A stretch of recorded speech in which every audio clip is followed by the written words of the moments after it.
say it was just a reflection of what the participants did their hard work and the guidance of his Mr. Pramesh. And every performance was what you can say unique in itself. And one thing I would share with the participants especially, that every performance basically is the reflection of your own personality and your behavior. So before we be a good musician or performer, we should always try to be a good person. So that is the only message, because musical part Pramesh can guide them very well, so I don't need to say anything about that. And thank you very much for, I am privileged to be a part of this show. Thank you very much.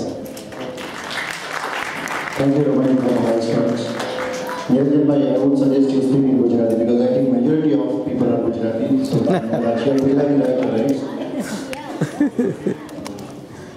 આભાર. હું માનું છું એ બધાને ગુજરાતી સામે problem નહીં હોય અને લગભગ દરેકને સમજણ પડશે. મારું નામ નિરંજન શાહ. ઘણા બધા કદાચ નામથી ઓળખતા હોય. સંધ્યા વાર્તાઓની છેલ્લી હતી. ત્યાર પછી ગુજરાત ન્યૂઝલાઇનમાં સપનાના સપના હતી જે 31 ડિસેમ્બરે પૂરી થઈ ગઈ અને અત્યારે જનરલ આર્ટિકલ ચાલે છે. થેન્ક યુ પ્રમેશભાઈ અમને બોલાવવા બદલ અને એક સુંદર જીવનનો એક સુંદર ભાગ બતાવવા બદલ. પ્રમેશભાઈની ઓળખાણ તો આપવાની ના હોય કારણ કે પોતાના ઘરે છીએ તો એની ઓળખાણ આપણે ના આપવાની હોય, પણ ક્યારેક એવો વિચાર આવે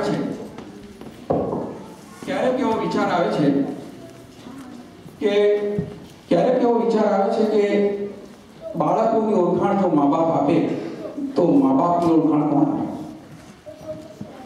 ચલો પાડોશીના નાતે હું આપું છું. જો પ્રમેશભાઈની અંદરથી એમનો કલાકારનો જીવ કાઢીએ બહાર, કલાકારનો જીવ, અને એ કલાકારને એમ જો હું પૂછું કે તું કોણ છે ભાઈ, તો કદાચ મને આવો જવાબ મળે, દૂરથી ન જુઓ મને, ઓળખો મને સ્વજન બની. આ પ્રવેશભાઈ એક એવી વ્યક્તિ છે કે જેને દૂરથી ઓળખે ને, દૂરથી જુએ ને ખબર ના પડે કે કોણ છે, પણ પાસે આવીને એમના સ્વજન બનીને જો જુએ તો હીરાની ઓળખાણ થાય. દૂરથી ન જુઓ મને, ઓળખો મને સ્વજન બની.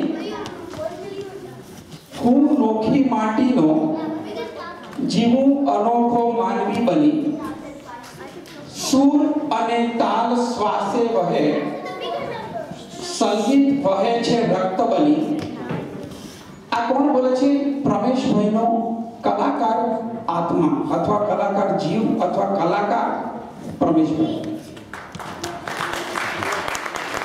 દૂરથી ન જુઓ મને, ઓળખો મને સ્વજન બની. ન હું નોખી માટીનો, જીવું અનોખો માનવી બની. સૂર ને તાલ શ્વાસે વહે, સંગીત વહે છે રક્ત બની. દરેક કલાકારની ઈચ્છા આવે છેલ્લી લીટીમાં કહું છું, ન હોઉં કાલે કદી, ન હોઉં કાલે કદી, પણ સંગીતમાં હું જીવું સૂર બની.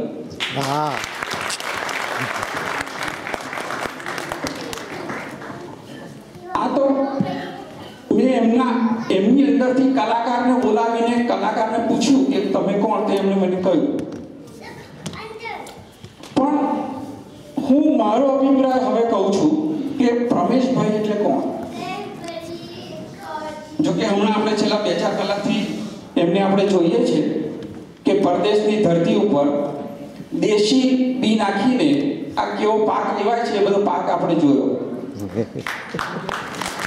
આ બધું દેશી બી છે, પણ આપણે જોયું કે દેશી બીમાંથી પણ પરદેશની ધરતી ઉપર કેવો પાક લઈ શકાય. અને આપણે બધા વડીલો જ્યારે છોકરું આ સ્ટેજ ઉપર આવે છે ને, ત્યારે એ કોઈ પર્ટિક્યુલર મા બાપનું છોકરું નથી રહેતું, એ આપણું છોકરું બની જાય છે. અને જ્યાં સુધી કેનેડાની ગવર્મેન્ટે તાળીઓ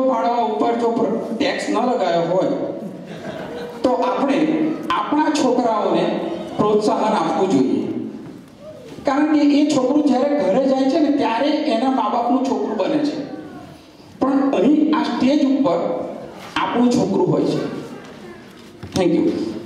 હવે પ્રમેશભાઈ નાંદી વિશે મારો અભિપ્રાય કહી અને હું મારી વાત પૂરી કરું છું.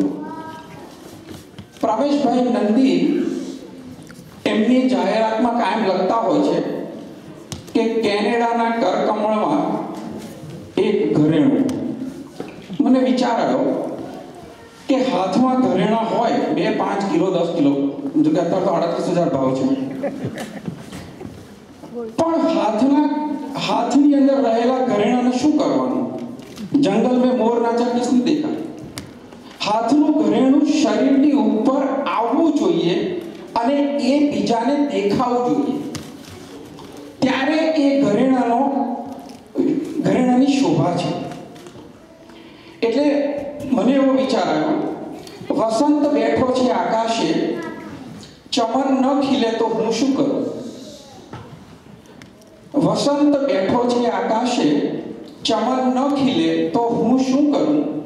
વર્ષે ભારે મેઘ છતાં કોઈ તરસ્યો રહે તો હું શું કરું?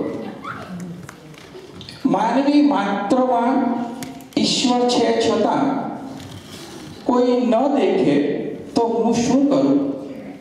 અને છેલ્લી વાત પ્રમેશભાઈ માટે, કર કમળમાં છે આ ઘરેણું, કર કમળમાં છે આ ઘરેણું, કોઈ પહેરે ના તો હું શું કરું? આ માનવીનો આપણે ઉપયોગ કરવાનો છે, આપણે એમને પહેરવાના છે અને લોકોને બતાવવાના છે કે આ કોણ છે, તો આ છે.